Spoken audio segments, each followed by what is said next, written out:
Hello friends, welcome back to my channel.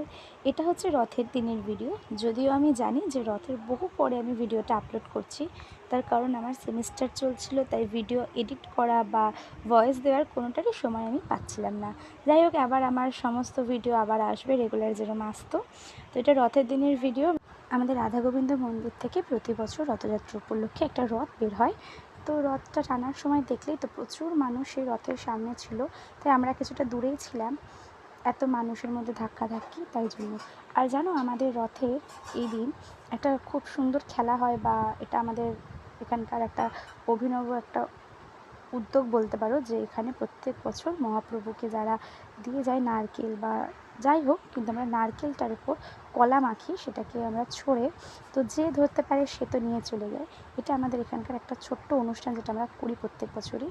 তো ওই যে উপরে আমাদের জগন্নাথ প্রভু, এই ছিল রথ। আর বিকেলে আমাদের বাড়ির সামনে এসেছিলো একটা রথ, এটা আমাদের পাড়ার রথ। এটাও প্রতি বছর আমাদের পাড়ার থেকে বের করা হয়, প্রচুর মানুষের রথ আসে। আমি প্রতি বছর এর বড় রথটার জন্য অপেক্ষা করি, এই রথের দড়িটা একটু ছোঁয়ার, এই রথটা ধরার। তো কিছু পয়সা দিয়ে দিলাম এই রথটায়, আর সেই উপলক্ষে আমাকে একটু প্রসাদ দিয়ে গেল কাকু। এই ছিল প্রসাদ, আমায় দিয়ে গেলো, আমার মাকে দিয়ে গেলো, আমি মাকে দিয়ে দিলাম প্রসাদটা।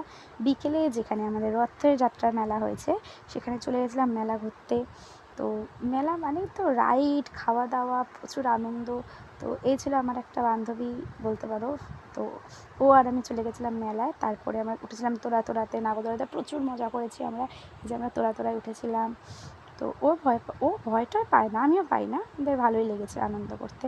তো মেলা ঘুরেছি, তারপরে আমরা অনেক কিছু খেয়েছি। তোমরা আমাকে সবাই কমেন্ট করে জানিও যে তোমাদের ওখানে কোথায় কী হয়েছিল, কেউ মেলা পেয়েছিল না। আর এই যে আমি আমি সবে তখন এই তোড়ায় বসেছিলাম।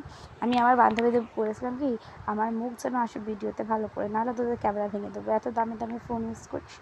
যাই হোক, তো ওরা ভালো করে আমার ভিডিও নিয়ে নিয়েছে। থ্যাংক ইউ সবাইকে। যাই হোক, তো এই যে স্টার্ট করবে এবারে তোরা। তারপরে আমরা একটু কানের দুল দেখছিলাম, মানে জানোই তো, মেয়ে মানুষ মানেই কানের দুল, একটু গয়না দেখবো না। আর এটা স্বর্গ, এটা কানের দুলের দোকান না, এটা ছিল স্বর্গ। তারপরে একটু মেলা ঘুরলাম, ঘুরতে যাচ্ছিলাম, একটু দেখছিলাম শারীরিক, তোমাদেরকেও একটু দেখাচ্ছিলাম। তোমরা কে কোথায় গেলে, রথের দিন কেমন কাটলো নিচে অবশ্যই কমেন্ট করে জানিও। তারপরে বসেছিলাম একটু ফুচকা খেতে, কাকু দিয়ে দিল ফুচকার বাটি। একমাত্র পৃথিবীতে একটাই লোক যে কিনা, যে যতই বড় লোক হোক, সবাইকে রাস্তার ধারে বাটি নিয়ে দাঁড় করিয়ে দিতে পারে। তো আমি ফুচকা খাচ্ছিলাম, ফুচকা খেয়ে তারপর বাড়ির পথে যাব, কিন্তু তার আগে আমি যখন এসে আনন্দ করে গেছি, বাড়ির জন্য তো কিছুটা নিয়ে যেতে হবে। তাই চলে এসেছিলাম মেলার এই দোকানগুলোতে, একটু বাদাম, একটু নিমকি নিচ্ছিলাম। এইগুলোই করতেই আমার দিন কেটে গেল, আর বাড়ি চলে গেলাম। ভিডিওটা ভালো লাগলে লাইক, কমেন্ট, শেয়ার, আর চ্যানেলটা সাবস্ক্রাইব